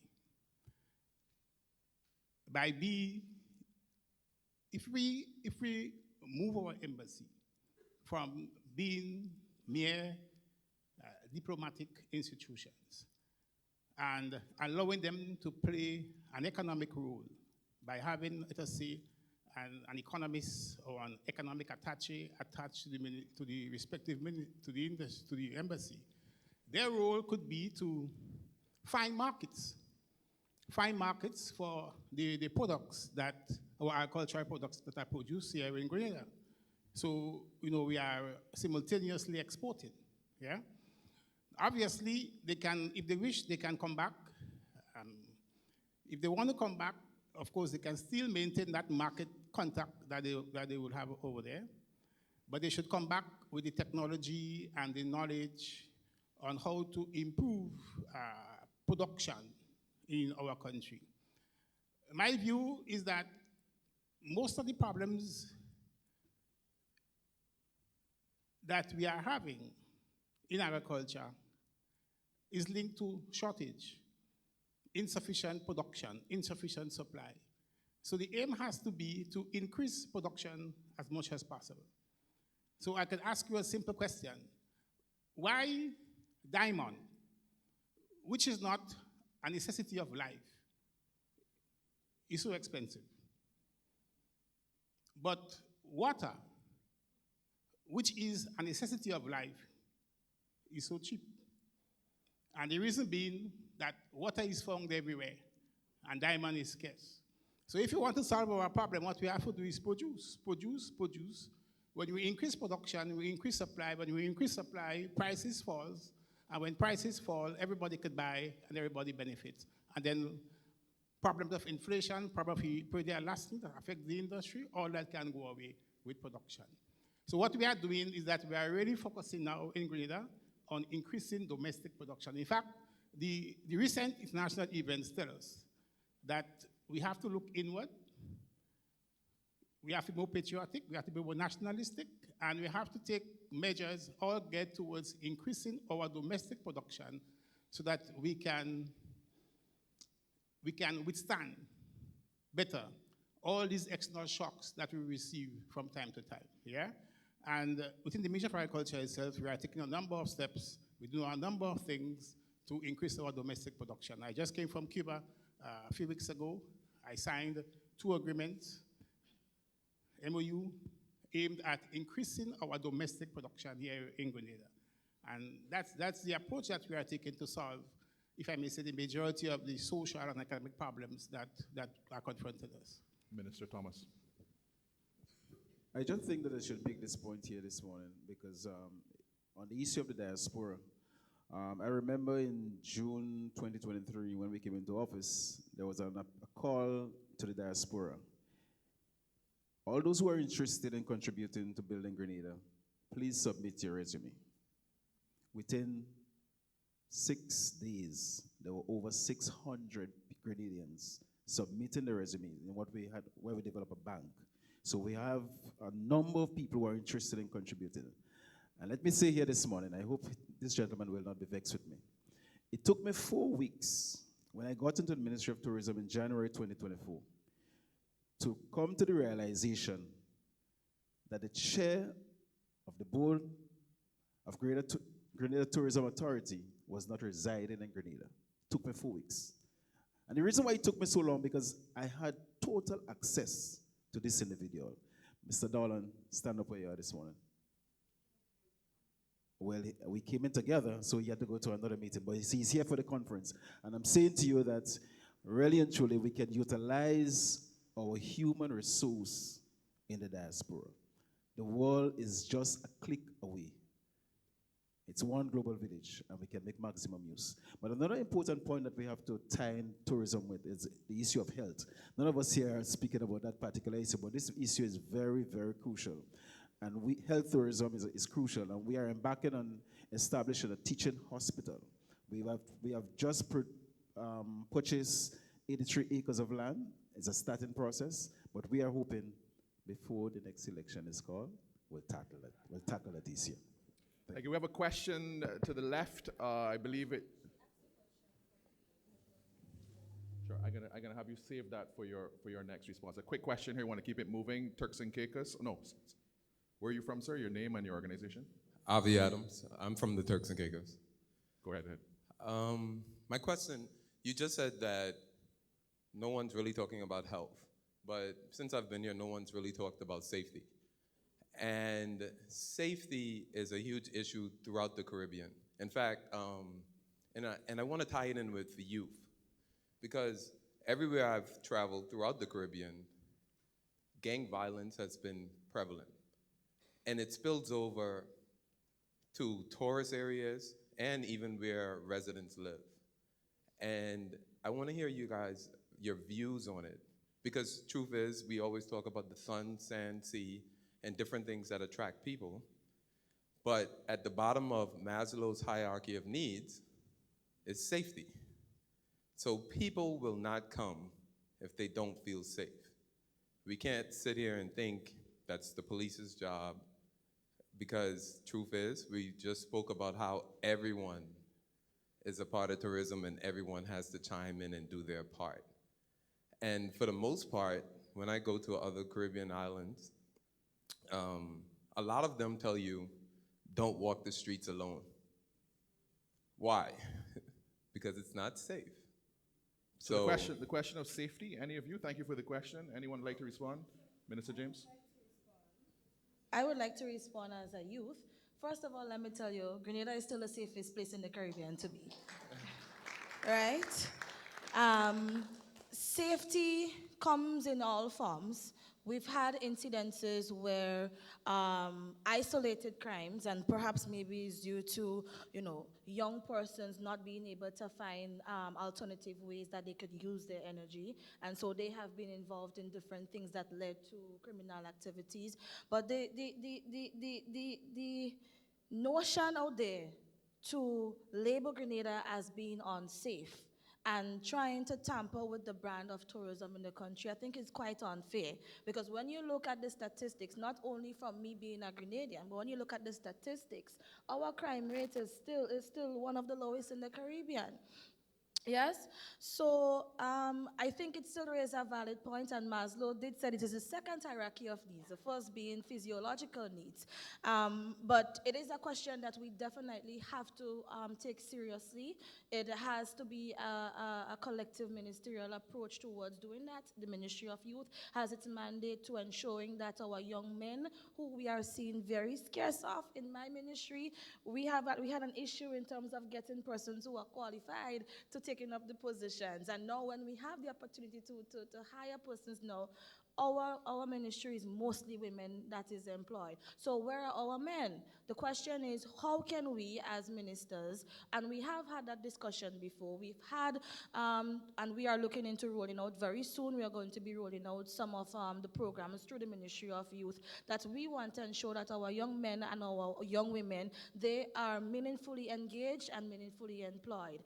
And so one of the things that, being a young person myself and being an MP in an area that not too long ago had an incident of an unfortunate death of a 29-year-old, they have not been able to tap into the traditional job that's out there. They are more creative. They want to do more things. They want to have the ability to gain more skills. And so what we realize when we go back and we take in that information from being on the ground is that most of our legal framework, our legislations, they are outdated. They are either anti-young people. So for example, we decided as a cabinet that we are going to train a cadre of young persons to learning how to use those heavy machinery like the bobcats, tractors, and name a few. I don't really know the name of those, right? So for diversifying our workforce from not only being helpers, but to being skilled workmen in the construction field.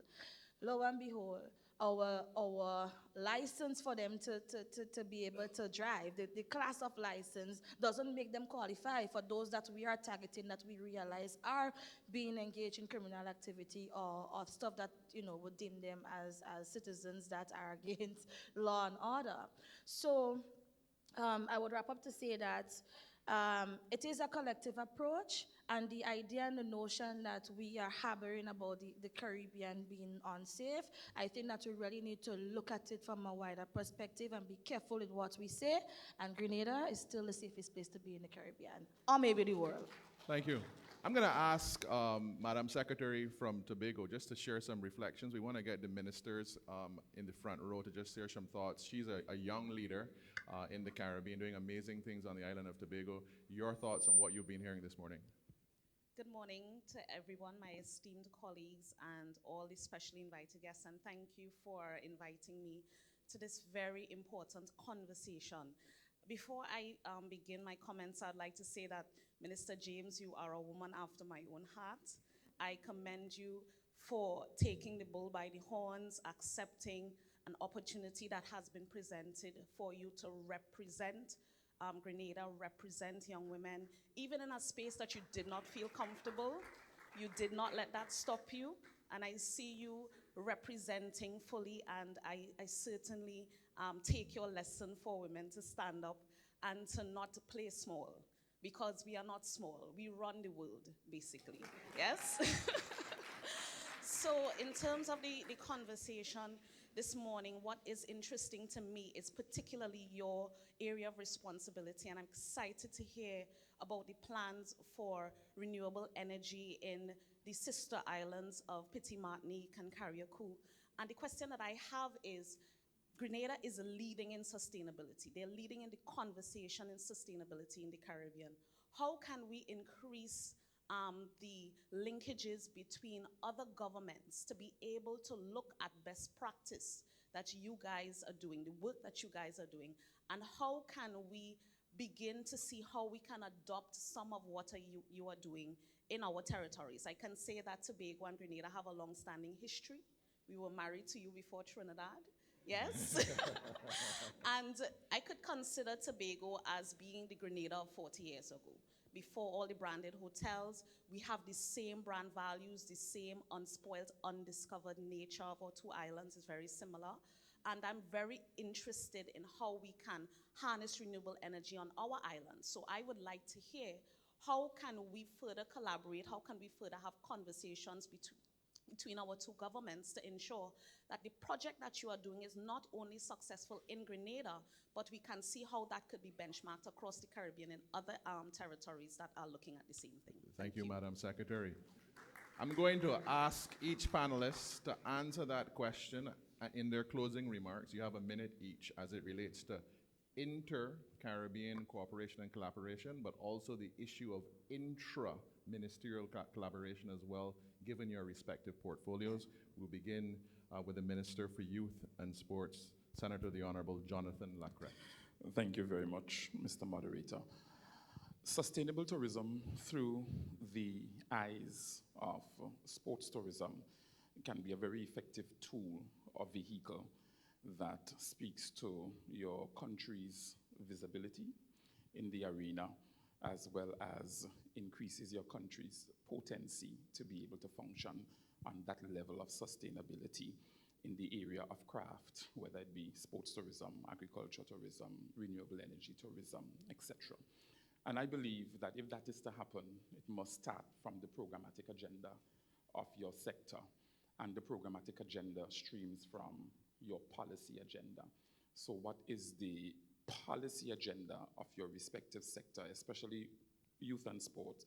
You look at your policy agenda and whether or not your agenda is current and the cutting edge, and really speaks to the kind of sustainable programmatic agenda that you desire to see. So whether it's inter or intra, it must start with a conversation as it relates to what our policies look like. Are they sustainable? Are these the kind and type of policies that our young people, whether it be getting them involved in, because you can have youth in renewable energy, youth in agriculture, youth in tourism, etc. Are these the kind of policies that dovetail into the programmatic agenda that they are going to be interested in when we sell it to them? Is there going to be an interest? Yes. And I believe that because we are running sectors, and sectors never really die, the policy and programmatic agenda must be so flexible in that it really speaks. I'm passionate about generations to come, because I'm also cognizant of the fact that in a lot of sectors, we really don't leave anything much for the next generation to platform on from a holistic perspective. So as a result of that, I am really in the Ministry of Youth and Sports, so putting the policy and programmatic agenda together as such that it really speaks to the next generation to come. So inter and intra policy agenda. Yeah. Thank you, Minister. Senator Thomas. Thank you very much. Yesterday when I listened to Mr. Stewart and our Prime Minister, I think they really understand what sustainability is all about. And I was happy that we had the Prime Minister. People are recording this thing, you know? I was happy when they spoke about it in such a manner. And the Prime Minister abandoned his speech. And he called upon the farmers. He called for the farmers, the fisher folk. I mean, he called for actually every sector, maybe, that is affected in regards to tourism. And so, it is important that when we talk about renewable energy, the minister cannot work this thing by herself. When we talk about renewable energy, and she sits down with the Minister for Health, the new hospital has to be solar, fully. And that is the hotel industry, she must talk to them also. New hotels coming to Grenada must demonstrate that plastic bottles are no longer, should be something of the past. And I'm happy to see water in bottle here this morning. And I went to Six Sense, We got water in glass. So the fact about it, we will not move forward. Any movement where some people are being left behind will be a superficial development. Every sector has to be involved, and that's why I spoke about the rippling effect of the tourist industry across every sector. And I will love to see tourism become the flagship of the Caribbean, where not only talking about it on television and in public spaces, but it must be on the lips of every single citizen of the Caribbean. Thank you, Senator and Minister. I want to close by saying this. The CTO is one of those institutions that our leaders who came before us would have created for the development of our region. We in the Caribbean, essentially we are one people. We are one people. There are about 100,000 Grenadians living in Trinidad. There are so many living in Barbados. I live here and I will travel to any Caribbean island and I will find somebody who know me, who accept me, who take me to their home, who say, let's go for a line, take a drink. Good? So really and truly, what separates us is just the simple water, yeah? But if you look at how the leaders who came before us, their vision and the commitment towards our region and of the need to develop one region, we today as leaders, all we have to do is to follow in their footsteps. They gave us CARIFTA and then CARICOM as the administrative institution to lead the development of the region.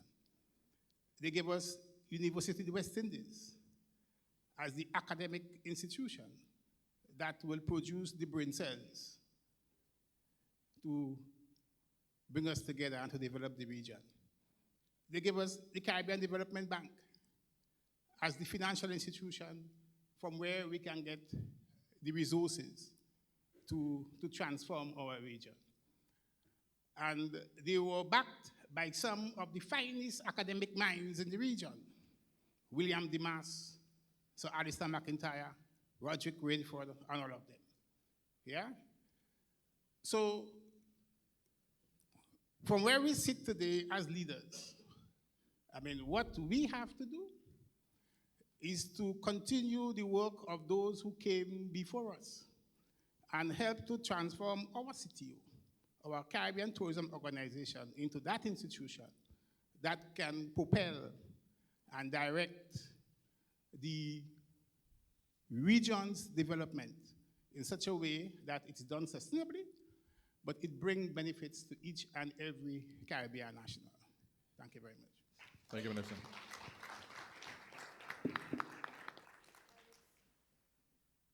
I would start off by where my minister colleague left off in terms of identifying the institutions that we were able to collectively as CARICOM states, as Caribbean islands, to create. And so it ties me back to the question that the young lady had in terms of, you know, how can we lobby and how can we leverage the support that we have from the diaspora as well as within country.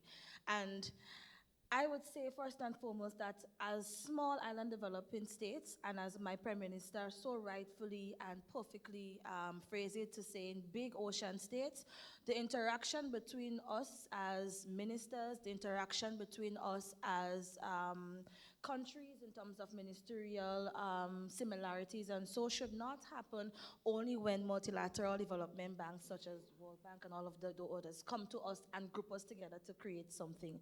We have our institutions, we have the Caribbean Development Bank, we have so many other organizations, OECS, and I know my minister colleague from St. Vincent through CARICOM and through OECS as his Minister for Sustainable Development as well. And so the conversation that we have to have now is to see where our similarities lie, to understand each other's agenda, and to ensure that we can create something or use the technologies that we have, use the natural resources that we have to our advantage, and take it to these development banks to tell them we are St. Vincent, we are Trinidad and Tobago, we are Grenada, we are St. Lucia, we are Dominica, and this is our proposal to you for our survival and for our sustainable development. For far too long, I believe that we wait for these financial institutions to come to us and group us. Sometimes when they do so, we are not fit for purpose. Grenada might fall off because they don't have the capacity to implement, or Trinidad might think, well, okay, we did our assessments already, so we had to wait for Grenada to come on. St. Vincent might say, well, it's a change in government, and this is not our agenda policy, no pun intended. This is not our agenda policy, so we ain't bothering about that. And then you see almost instantly we are set up to fail. Right? So I think that the approach towards ensuring that we secure finance to building our capacity and to sustainably develop our island nations, our big ocean states, is to first and foremost do the work and do the research as ministers. Don't be afraid. I don't know anything. It took a lot or everything in the industry. It took me quite a long time to go over that learning curve. But I was never afraid to say I don't know. If I attend a panel and I don't know, I don't know. But I am here to learn. Bet your bottom dollar at the end of the conversation, I would learn something and I would take it back to my ministers and say, hey, I met the Minister for Tourism. I think he's a good guy. He sounds like we on the same agenda panel. Reach out to him. Or I met my colleague minister in Renewable Energy. I'm going to message her and ask her how things going, how it has been, what is she doing? So we should not be afraid to accept where we are at and to build together. And we've had instances in the past whereby regional integration proved that it did not work, but I would say renewable energy is the new way for us to look at regional integration. And we have started that conversation. We have started that conversation as ministers in energy. We have had projects whereby organizations across the Caribbean who have a focus on energy, the energy transition or renewable energy or alternative energy, they have really and truly taken the time out to study the islands, see where they are at so that the playing field is leveled among our island states, and they have grouped us together. Some persons who, some countries who are more serious than others, we tend to use what we have in terms of communication, and we WhatsApp. We send a little email to a minister colleague and say, hey, this is coming up. The people say, they try to reach out to your government, you didn't get a response. Find out from them, take the initiative, and let us do this together. Last week, we came out from the International Renewable Agency, IRENA's 16th Assembly in Abu Dhabi. And I was happy when my minister colleague from Dominica is far advanced with their geothermal, and we are just putting things in place, and they have been doing this for years, more than 10 years, right? So we are not showing that, okay, because we are making strides, no, we are making successes that we don't need to learn or we don't need to see what worked and what didn't work. So we, as Dominica and St. Vincent, who went ahead far advanced, and they have proven to not have the geothermal resource needed for renewable energy. But that doesn't mean that they have not learned a lesson. We are now going in the phases now. So we decided that we're going to create a pact with ourselves. We're going to have a delegation go to Dominica and Guadeloupe. We have not looked at the Francophone in a long time. So not only what we have nearest in terms of geography, but we also have to build outside of that too. And stop seeing ourselves as small island developing states, but big ocean states that have the natural resources to make a big impact in the world. So. Thank you. Ladies and gentlemen, here endeth the session. I'd like to thank our various panelists and as well as you in the audience for participating in this dynamic session. Minister Kerryne James, Minister Lennox Andrews, Minister Jonathan Lacrette, and Minister Adrian Thomas from Grenada. I'd like, before you share a round of applause, I'd like to just conclude by sharing that we've been taught that our people have been destroyed by a lack of knowledge. This conference represents an amazing opportunity for us to gain knowledge. We've also been taught that when we have a vision, we should write it down and make it plain so it can be read at a glance. It's crystallized. We've heard a lot of vision. throughout the week. We'll continue to hear vision, and it's important that we articulate the vision. Out of the abundance of the heart, the mouth speaks. There's been a lot of heart, a lot of vision. When we leave Grenada, let's just make sure that we run with it. Let's congratulate our panelists.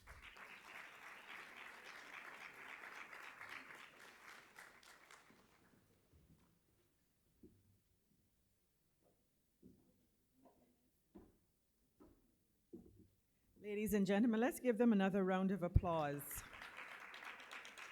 And it's quite funny that Minister James, even though we're going to take a break now, she has kind of allowed us a perfect segue into our next session, which is on prosperity, where we will bring our international and regional donor partners to the stage to have a discussion around sustainable tourism financing. So I thought that was perfect in terms of her ending with the final comment. Ladies and gentlemen, while the photos are being taken, we're going to take a brief 15-minute break, but I do want to mention something to you. So please do continue to visit the exhibitions in the exhibition hall, as well as visit our craft market artisans who are in the rotunda. But we have joining us today e-bikes, and that's one of our sustainable vendors. And they're here, and they've brought some bikes with them. I believe Junior George is right here with us. They've brought their bikes, and it's on the outside. And Junior, persons will be able to come and try the bikes. That's awesome. So please, visit e-bikes. They're on the outside of the conference facility. The bikes are there for you to try. And we thank Junior for bringing that forward. So we're going to take a brief 15-minute break.